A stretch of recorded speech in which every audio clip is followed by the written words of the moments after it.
Hello friends, welcome back to my channel. दोस्तों, आज मैं आपके लिए मैथ्स से रिलेटेड कुछ ऐसे क्वेश्चंस लेकर आई हूँ जो एग्ज़ाम में पूछे गए हैं और जिनके बारे में जानना आपके लिए बहुत इंपॉर्टेंट है। क्वेश्चंस के साथ साथ मैं आपको शॉर्ट ट्रिक्स भी बताऊंगी कि कैसे आप ऐसे क्वेश्चंस को विद इन फ्यू सेकेंड्स में सॉल्व कर सकते हैं। तो चलिए स्टार्ट करते हैं अपना टॉपिक। दोस्तों, हमारा पहला क्वेश्चन है, रमेश को एक 50 मीटर भुजा वाले वर्गाकार पार्क के चारों ओर चक्कर लगाने में कितना समय लगेगा यदि वो 180 किलोमीटर पर घंटे की दर से दौड़ता है। जब भी हम किसी क्वेश्चन को सॉल्व करते हैं तो सबसे पहले हमें ये देखना होता है कि क्वेश्चन में दिया क्या है और पूछा क्या दिया गया है। तो यहाँ क्या दिया हुआ है? यहाँ दिया हुआ है 50 मीटर भुजा वाले वर्गाकार पार्क। कहने का मतलब ये है कि एक पार्क है जो एक वर्गाकार आकृति में है। वर्गाकार आकृति क्या होती है? वर्ग मतलब ये होता है कि जिसकी चारों भुजाएं बराबर होती हैं, मीन्स आपस में बराबर होती हैं। ये भुजा इसके बराबर होगी, ये भुजा इसके बराबर होगी एंड ये भुजा इसके बराबर होगी। तो यहाँ क्या दिया हुआ? एक भुजा की लंबाई दी हुई है 50 मीटर। अब चारों भुजाएं बराबर है तो ये भी 50 मीटर हो जाएगी, ये भी 50 मीटर हो जाएगी एंड ये भी 50 मीटर हो जाएगी। तो कहने का मतलब ये है कि जब रमेश चक्कर लगाता है तो वो कितना दूरी तय करता है? वो दूरी कितना तय करता है? 50 प्लस 50 प्लस 50 प्लस 50। क्यों? क्योंकि ये रमेश यहाँ से स्टार्ट करता है, पूरा एक चक्कर लगाता है। तो यहाँ से स्टार्ट करने में यहाँ तक 50 लेता है, फिर यहाँ से आगे फिर 50 मीटर दौड़ता है तो कितना हो जाएगा ये 100 प्लस 50 150, 150 प्लस 50 200। तो कहने का मतलब ये है कि दूरी कितनी है? 200 मीटर। 200 मीटर का रमेश चक्कर लगाता है। किसी एक वर्गाकार पार्क है जिसके चारों ओर रमेश दौड़ता है, जिसकी प्रत्येक भुजा 50 मीटर है, तो कितनी दूरी तय करेगा? वो 200 मीटर दूरी तय करेगा। और हमसे पूछ क्या रहा है? दूरी तो हमने निकाल ली कि 200 मीटर है, लेकिन हमसे पूछा क्या गया है? हमसे पूछा गया है कि 200 मीटर जो चक्कर लगा रहा है, जितनी दूरी वो तय कर रहा है उतना तय करने में उसको समय कितना लगेगा। मतलब ये है कि हमसे समय पूछा गया है और हमें दी हुई है कि वो 180 किलोमीटर पर घंटे की रफ्तार से दौड़ रहा है। मतलब चाल दी हुई है 180 किलोमीटर पर घंटे।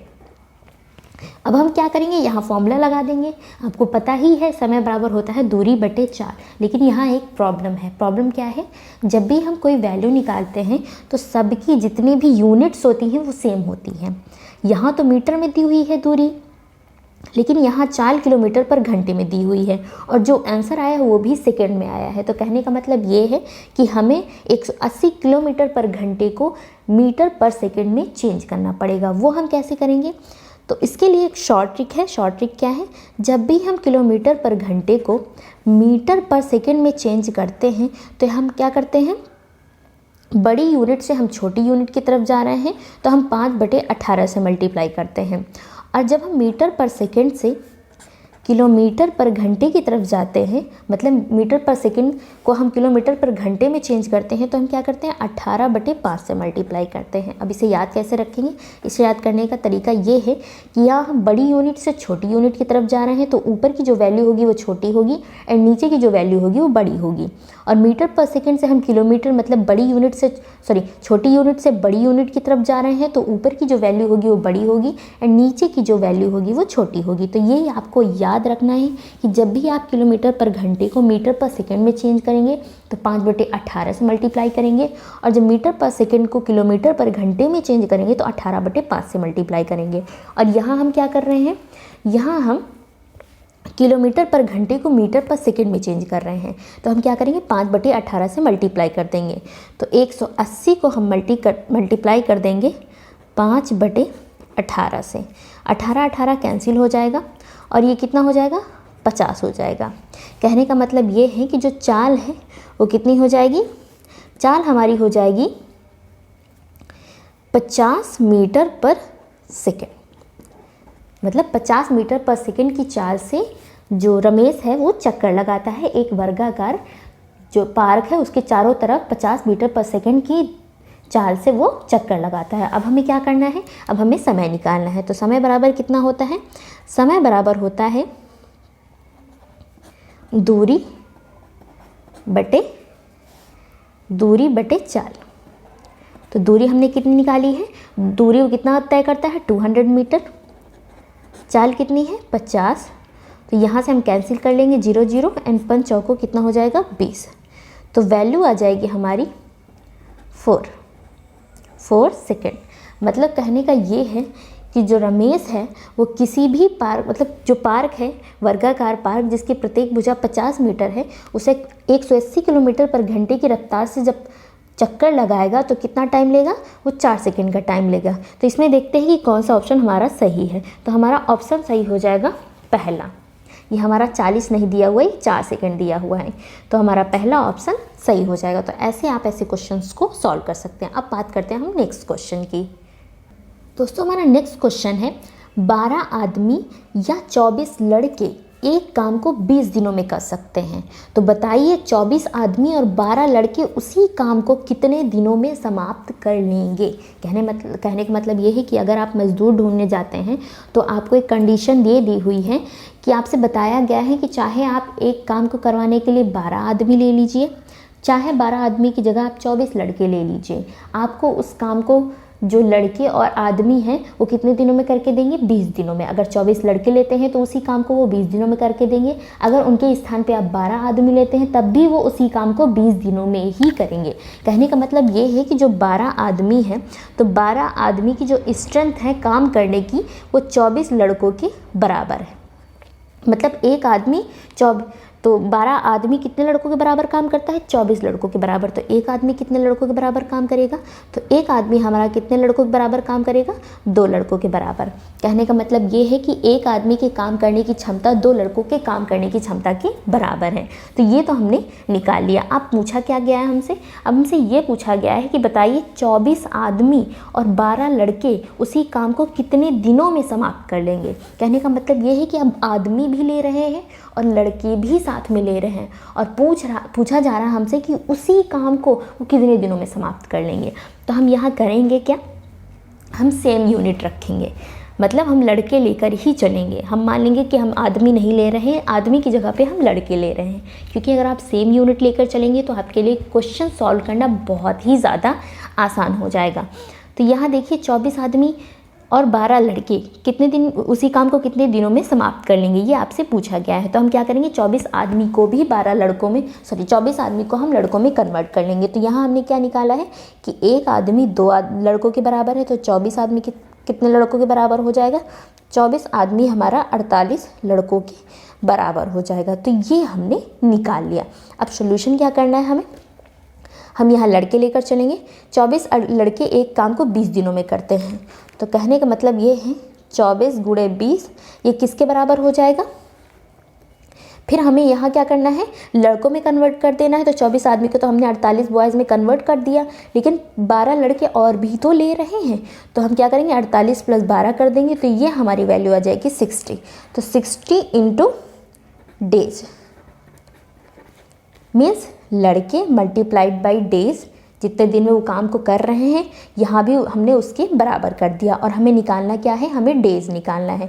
तो यहाँ से हम कैलकुलेट कर लेंगे। तो 20 × 60 होता है एंड 3 8 × 24 होता है। तो डेज हमारे निकल के आ जाएंगे 8 डेज। कहने का मतलब ये है कि 24 आदमी और 12 लड़के मिलकर उसी काम को 8 दिन में समाप्त कर देंगे। तो हमारा डी ऑप्शन सही हो जाएगा। तो ऐसे आप ऐसे क्वेश्चंस को सॉल्व करेंगे, आपको सेम यूनिट में कन्वर्ट करना होगा, तब आपके लिए क्वेश्चन बहुत आसान हो जाएगा। अब हम बात करते हैं नेक्स्ट क्वेश्चन की। दोस्तों हमारा नेक्स्ट क्वेश्चन है, राजीव को किसी परीक्षा में 20% अंक मिले और वो 24 अंकों से अनुत्तीर्ण हो गया। कहने का मतलब ये है कि किसी परीक्षा में राजीव ने 20% अंक गेन किए, लेकिन वो 24 अंकों से अनुत्तीर्ण हो गया, पास नहीं हुआ, फेल हो गया। तथा अरविंद को 45% अंक मिले और वो 26 अंकों से उत्तीर्ण हो गया। अब पूछ रहा है कि परीक्षा में उत्तीर्ण होने के लिए कितने प्रतिशत अंक आवश्यक हैं। तो हम कैसे करेंगे, हमें दोनों तरफ पास लेकर चलना है, कि मतलब दोनों पास हो जाते हैं। तो राजीव के पास होने की कंडीशन क्या है, राजीव के पास होने की कंडीशन ये है कि उसे 20% अंक मिलते हैं लेकिन अगर उसे 24 नंबर और मिल जाते, 24 नंबर से ही तो फेल हो गया है, अगर उसे 24 नंबर और मिल जाते 20% अंक के अलावा तो वो पास हो जाता। लेकिन अरविंद की क्या कंडीशन है, अरविंद की कंडीशन ये है कि अरविंद 45% अंक मिले हैं और वो पास हो गया है, लेकिन वो 26 अंकों से अनुत्तीर्ण हुआ है। मीन्स उत्तीर्ण तो हो गया है लेकिन उसे 26 अंक और मिले हैं, तो यहाँ हम 26 माइनस कर देंगे और क्या करेंगे, दोनों में इक्वल कर देंगे। क्योंकि यहाँ हम देखिए, राजीव को किसी परीक्षा में 20% अंक मिले, 20% मान लिया, और वो 24 अंकों से अनुत्तीर्ण हो गया। कहने का मतलब ये है कि अगर उसे 24 अंक और मिल जाते तो उत्तीर्ण हो जाता। तो राजीव के पास होने की कंडीशन क्या हो जाएगी, 20% अंक प्लस 24 नंबर और उसके बाद क्या दिया, अरविंद की क्या कंडीशन दी है कि वो 45% अंक मिले हैं लेकिन वो 26 अंकों से उत्तीर्ण हो गया। मतलब 45% अंक तो मिले ही मिले हैं, साथ में 26 नंबर और मिल गए हैं। मतलब उत्तीर्ण होने के लिए जितने नंबर की आवश्यकता है उससे ज़्यादा 26 नंबर मिल गए हैं। तो यहाँ हम माइनस कर देंगे तो ये दोनों इक्वल हो जाएंगे। अब हम इन्हें सॉल्व कर लेंगे। कैसे करेंगे,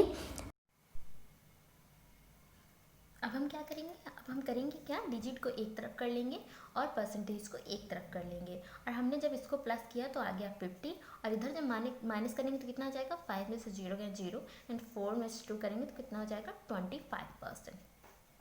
मतलब 25% किसके बराबर है, 50 के बराबर है।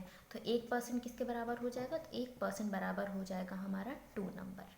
मतलब अगर 1% हमें निकालना है तो 1% हमारा 2 नंबर के बराबर हो जाएगा।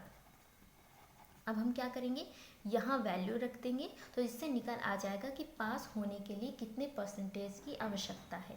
अगर 2 नंबर 1% के बराबर है तो 24 नंबर किसके बराबर हो जाएंगे, 24 नंबर हमारा 12% के बराबर हो जाएगा। तो ये कितना हो जाएगा, 20% प्लस 12%, इसे ऐड कर देंगे तो ये आ जाएगा 32। कहने का मतलब ये है कि एग्ज़ाम में पास होने के लिए 32% अंक की आवश्यकता है। हमने कैसे निकाला, हमने दोनों तरफ पास पास लिख दिया। उसके बाद हमने क्या किया, राजीव की जो पास होने की कंडीशन थी वो लिख दी। राजीव को 20% अंक मिले थे और उसमें से वो 24 अंकों से अनुत्तीर्ण हो गया था, तो हमने 20% में 24 ऐड कर दिए जिससे वो पास हो गया। और उसके बाद हमने क्या किया, अरविंद के लिए वैसे ही कर दिया, उसे 45% अंक मिले थे और वो 26 नंबर और अधिक से उत्तीर्ण हो गया था। मतलब उत्तीर्ण होने की जो कंडीशन थी उससे 26 नंबर और अधिक मिल गए थे उसे, तो हमने 26 माइनस कर दिया, परसेंटेज एक तरफ कर दिया, नंबर्स एक तरफ कर दिया, और परसेंटेज और नंबर में रिलेशन निकाल दिया। और उसके बाद क्या किया, यहाँ हमने नंबर्स की जगह नंबर्स को परसेंटेज में कन्वर्ट कर दिया। 1% हमारा 2 नंबर के बराबर है, मतलब 2 नंबर हमारा 1% के बराबर, तो 24 नंबर किसके बराबर हो जाएंगे, 24 हमारा 12% के बराबर हो जाएगा। दोनों को ऐड कर दिया, वैल्यू आ गई हमारी 32%। मतलब कि परीक्षा में उत्तीर्ण होने के लिए 32% अंक की आवश्यकता है। तो सी नंबर हमारा सही हो जाएगा, तो सी हमारा करेक्ट ऑप्शन है। अब हम बात करते हैं नेक्स्ट क्वेश्चन की। दोस्तों हमारा नेक्स्ट क्वेश्चन है, यदि √2n = 64 तो n का मान क्या होगा। जब भी आपको ऐसे क्वेश्चंस करने के लिए आ जाए तो आपको करना क्या है, सबसे पहले रूट हटाना है। रूट हटाने के लिए क्या करेंगे, हम दोनों तरफ स्क्वायर कर देंगे। तो हमने बोथ साइड स्क्वायर कर दिया, तो ये कितना हो जाएगा, 2n, स्क्वायर से रूट हट जाएगा और ये हो जाएगा हमारा 64 का स्क्वायर। अब हमें क्या करना है, 2 की पावर n है तो हमें भी यहाँ 2 की पावर में लिखना होगा। मीन्स हमें बेस सेम करना होगा। तो हम 64 को क्या लिख सकते हैं, 64 को हम लिख सकते हैं 2 × 2 × 2, 2 दूना 4 दूना 8, 2 16, 2 32, 2 64। मतलब 64 किसके बराबर हो जाएगा, 1 2 3 4 5, 4 5 6। कहने का मतलब ये है कि 2 की पावर 6 हमारा 64 के बराबर हो जाएगा। तो 64 की जगह हम लिख देंगे 2 की पावर 6, बाहर स्क्वायर लगा देंगे, ये हमारा 2 की पावर n हो जाएगा। इसे इधर मल्टीप्लाई हो जाएगा क्योंकि ये ब्रैकेट के अंदर है और ये ब्रैकेट के बाहर है, तो ये हो जाएगा 2 की पावर 12। 2 की पावर n की वैल्यू आ गई 2 की पावर 12। और जब बेस बराबर होते हैं तो पावर हमारी इक्वल होती हैं, इक्वल के कंडीशन में इक्वल हो जाती हैं। तो n हमारा किसके बराबर हो जाएगा, तो n बराबर हो जाएगा 12। तो यहाँ से n की वैल्यू आ गई 12। तो कौन सा ऑप्शन सही हो जाएगा, डी ऑप्शन सही हो जाएगा। जब भी आपके बेस सेम हो तो पावर इक्वल में इक्वल ही होती हैं। तो ऐसे आप ऐसे क्वेश्चंस को सॉल्व कर सकते हैं। अब हम बात करते हैं नेक्स्ट क्वेश्चन की। दोस्तों हमारा नेक्स्ट क्वेश्चन है 260 मीटर लंबी रेलगाड़ी 120 मीटर लंबे पुल से 19 सेकंड से गुजर जाती है। रेलगाड़ी की गति क्या है, मतलब हमें स्पीड डिटरमाइन करना है। सबसे पहले हम क्या करेंगे, सबसे पहले हम लेंथ डिटरमाइन कर लेंगे, मतलब कि डिस्टेंस, दूरी कितनी है, कितनी दूरी उसने तय की। तो डिस्टेंस कैसे डिटरमाइन करेंगे, दोनों जो दूरियां हैं उनको हम प्लस कर लेंगे। तो यहाँ हम लिख दें 260 प्लस 120